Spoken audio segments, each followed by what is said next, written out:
सुप्रभात छात्रों। इस वीडियो में हम तुलसीदास जी का जीवन परिचय पढ़ेंगे। हेडिंग डालेंगे जीवन परिचय। राम भक्ति शाखा के प्रतिनिधि कवि गोस्वामी तुलसीदास जी 1532 ईस्वी में बांदा जिले के राजापुर के ब्राह्मण कुल में उत्पन्न हुए थे। इनके पिता का नाम आत्माराम दुबे तथा माता का नाम तुलसी था। अभुक्त नक्षत्र में जन्म होने के कारण अभुक्त मूल नक्षत्र में जन्म होने के कारण पिता ने इन्हें त्याग दिया। इसी दशा में इनकी भेंट रामानंदीय संप्रदाय के साधु नरहरिदास से हुई। तुलसीदास जी का विवाह रत्नावली से हुआ। पत्नी के एक व्यंग्य से आहत होकर ये सन्यासी हो गए और काशी आ गए। वहीं काशी में ही 1623 ईस्वी में 80 घाट पर इनकी पार्थिव लीला समाप्त हुई। ये इनका जीवन परिचय है। तुलसीदास जी राम भक्ति शाखा के प्रतिनिधि कवि थे। गोस्वामी तुलसीदास जी राम भक्ति शाखा के प्रतिनिधि कवि थे। बांदा जिले में इनका जन्म हुआ, राजापुर गांव में, उत्तर प्रदेश में। और पिता का नाम था आत्माराम दुबे, माता का नाम था तुलसी। अभुक्त मूल नक्षत्र में इनका जन्म हुआ था। जन्म के समय ही इनकी माता का देहांत हो गया था, इसीलिए इनके पिता ने इन्हें त्याग दिया।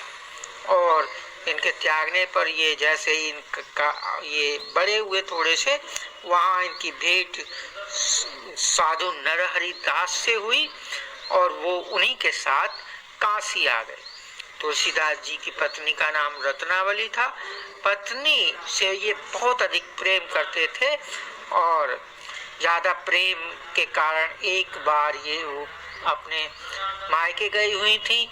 उन्हीं के पीछे पीछे आंधी तूफान में वहां चले गए तो उन्होंने इन पर व्यंग किया। उन्होंने इन्हें कुछ कहा, डांटा, तो ये वैराग्य को प्राप्त होकर सन्यासी हो गए थे और काशी में रहने लगे थे।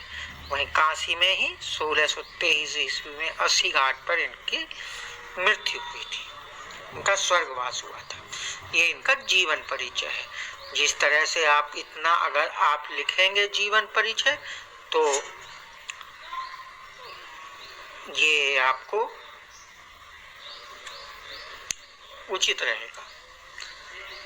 साहित्यिक परिचय, दूसरा हेडिंग डालेंगे आप साहित्यिक परिचय।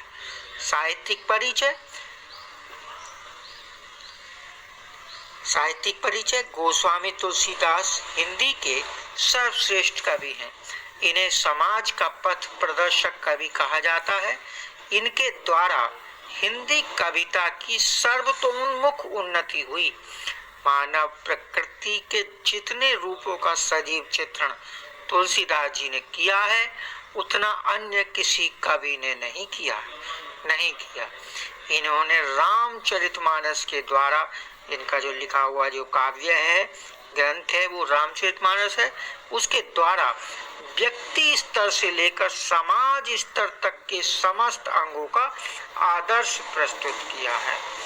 इस तरह से आप साहित्यिक परिचय लिखेंगे। इसको आपको हम बता दें कि साहित्यिक परिचय रामचरितमानस नाम के ग्रंथ की रचना की है, जो कि श्री राम के चरित्र का वर्णन जिसमें किया गया है। जितने भी उसमें पात्र हैं रामचरितमानस में, जो भी इनके पात्र हैं, सभी को आदर्श रूप में प्रस्तुत इन्होंने किया है। तुलसीदास जी ने सभी को आदर्श रूप में प्रस्तुत किया है। कृतियां हैं इनकी, आप देखिए। कृतियां मतलब जो इनकी रचनाएं हैं। हेडिंग डालेंगे, तीसरा हेडिंग कृतियां डालेंगे। श्री रामचरितमानस, जानकी मंगल, राम लला नहछु, रामाज्ञा प्रश्न, वैराग्य संदीपनी, पार्वती मंगल, गीतावली, विनय पत्रिका, श्री कृष्ण गीतावली, वरवय रामायण, दोहावली, कवितावली, ये इनकी कृतियां हैं। इस तरह से पहला हेडिंग आपने जीवन परिचय किया, दूसरा साहित्यिक परिचय, फिर कृतियां। उन्होंने अपने काव्य में ब्रज भाषा एवं अवधी भाषा दोनों का प्रयोग किया है। तुलसीदास जी ने ब्रज भाषा में भी काव्य लिखा है और अवधी भाषा में भी काव्य लिखा है। इन्होंने मुक्तक एवं प्रबंध शैली दोनों का ही प्रयोग किया है। मुक्तक शैली क्या होती है और प्रबंध शैली क्या होती है?